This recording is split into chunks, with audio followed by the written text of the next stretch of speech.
Oh my god! All right, best video game finds I have ever found.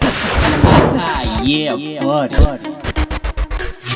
Before I start this video, I just want to say that in the scheme of things, I think that Bad GraFx, as a whole, we've been pretty lucky with finding games. The Midwest, where we're at, it's actually a hot scene for retro game collecting, whatnot, so there's always a ton of people looking for games when you go out. But I feel like we've been pretty lucky. We've done a couple of things extra. It's all about grinding if you really wanted to find things back in the day. But here are my 5 favorite stories for good deals while game chasing. Not necessarily the most profit or the least amount I paid for the most amount of games, just ones with interesting stories. Or funny stories. We'll start off with one back in the day. We used to search Craigslist all the time for games, just like everyone here does. And there was a posting that was sitting for about a week, and it was a decent deal in general. It was in Dayton, which is about an hour north. But basically it was a Nintendo system and it had some Super Nintendo games. So it was about $100 worth of stuff. The guy wanted 50 bucks. Buzzy, looking at the picture, notices that there's a game inside the Nintendo system, and he's like, I wonder what that could be. Calls the guy up to figure out what that game is, and he's like, well, the one in the system, it's Bubble Bobble Part 2. So right when he said that, he had on speakerphone, we're like, all right, we'll be up to buy it. So long story short, we got about $100 in games for 50 bucks in a free Bubble Bobble Part 2. My second story, I'm at the flea market. There's this guy, he's always holding games for me because every single week, I go Saturday, Sunday, I go at 6 in the morning. I'm always buying stuff for him. He's kind of hip to games, but not really. He knows like Mario games, Zelda games, stuff like that. He knows that they're worth money. But the funny part about this story is he held these games for like 4 hours until I came. So for $10, I got Contra, Metal Storm, Zombie Nation. So obviously a lot more in games than 10 bucks, and I did actually kind of feel bad because he held the games for like 3 or 4 hours for me, but I got those 3 games, 10 bucks. Another gaming story, you're gonna hear this guy in my #1 funny story, good deal that we got. But again, at the flea market, another guy, he had games sometimes we'd buy from him, whatnot, for, it was like 200 or 300 bucks. We went up to him and he had a bunch of games, and he had them, I think he had them hidden away in a box at his booth. But for 200 or 300 bucks, we got Contra Force, we got 5 CIB N64 games that were Mario. So Mario Party 1, 2, and 3. And then I forget what the other 2 were. It was like Mario Golf or Mario Kart, something like that.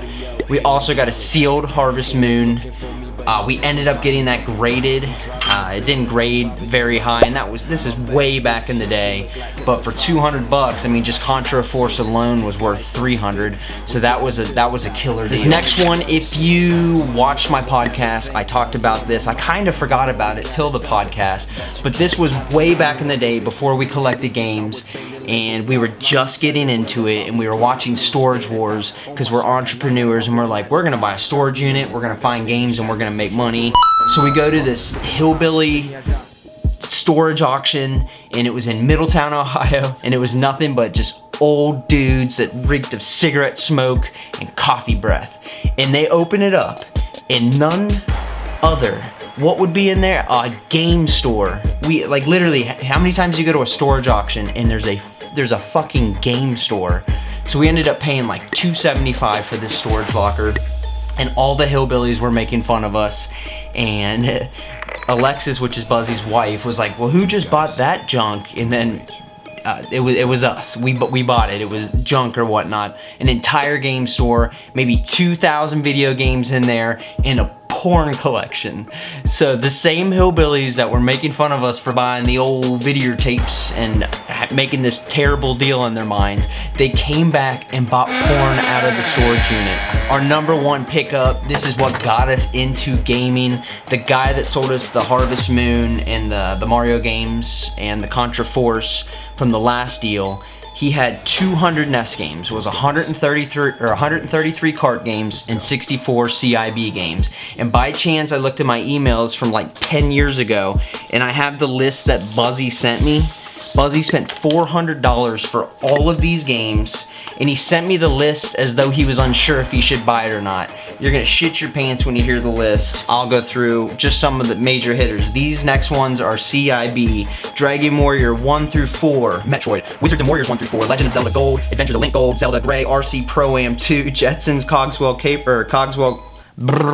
Jetsons, CIB, Battletoads, Kirby, Rainbow Islands, Bobble Buffet, Maniac Mansion, Tengen Tetris, Ninja Gaiden 1 through 3, Gunnet, Castlevania, Faria, Bubble Bobble, Final Fantasy.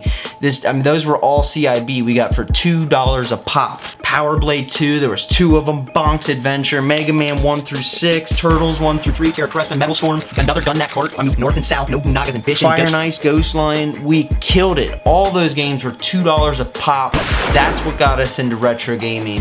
It's that one deal that you got, and we thought we could get them all the time. That is not the case, but that is the best deal that we ran into.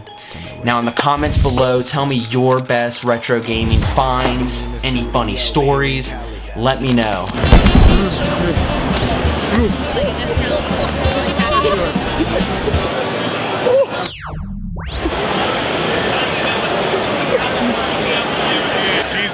It smells like rotten egg.